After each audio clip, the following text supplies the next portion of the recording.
सवत नावाचा प्रकार ऐकलाय तुम्ही? स्त्रीच्या आयुष्यामध्ये सवत हा प्रकार नसावा आणि जर का तो असला तर तिला आयुष्यभर त्रास देणाराच ठरतो. मला तर या सवतीने पार बेजार करून सोडले बाई. सांगते थांबा. हे बघा बाहेरचं वातावरण कसलं भारी, ऊन पण पडलं होतं आणि थंडी पण सुटली होती मस्तपैकी. कधी तुम्ही गोड डोसे खाल्लेत का? गोड पदार्थ म्हणजे आपण नेहमी करतो तांदळाचे डोसे, म्हणजे तिखट वगैरे किंवा असं सांबारमध्ये टाकून टाकून खातात ते. तर तसे नाहीत हे गोड डोसे मी करते, जे करून आपण लहान मुलांना पण देतो आणि सगळेच घरातली मंडळी आवडीने खातात.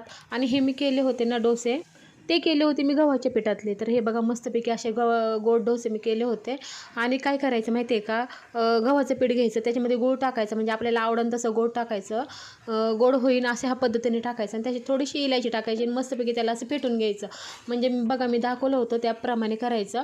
आणि याचे असे मस्तपैकी ना डोसे टाकायचे. म्हणजे मी तुम्हाला दाखवण्यापुरता मी हा केलेला आहे. माझ्या अगोदर करून झालेले आहेत, पण हे करण्यापुरता दाखवलेलं आहे. म्हणजे आपल्याला हवी त्या साईजमध्ये करून घ्यायचं. मी छोटी साईज केली होती, म्हणजे व्हिडिओमध्ये दाखवण्यापुरता. पण इतके छान लागतात ना आणि पौष्टिक पण असतात बरं का. लहान मुलांसाठी तर खूपच पौष्टिक असतात आणि हे सगळ्यांना आणि नाश्त्यासाठी तर खूपच उत्तम आहेत खाण्यासाठी आणि मुलांना डब्याला देण्यासाठी सुद्धा.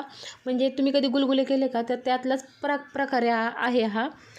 तर बघा हे मस्तपैकी असं मी एक खात होते आणि खूप छान लागला. वाव, मस्त लागत होते आणि टेस्ट तर सांगूच नका. आणि पौष्टिक पण असतात. आणि सवत हा प्रकार मी तुम्हाला नंतरच्या व्हिडिओमध्ये दाखवेन आणि नंतरच्या व्हिडिओमध्ये सांगेन की कोणत्या सवतीने मला नक्की त्रास दिला होता. आणि चला, माझे व्हिडिओ आवडत असतील तर नक्कीच सबस्क्राईब करा आणि या कॉफी प्यायला. Bye bye.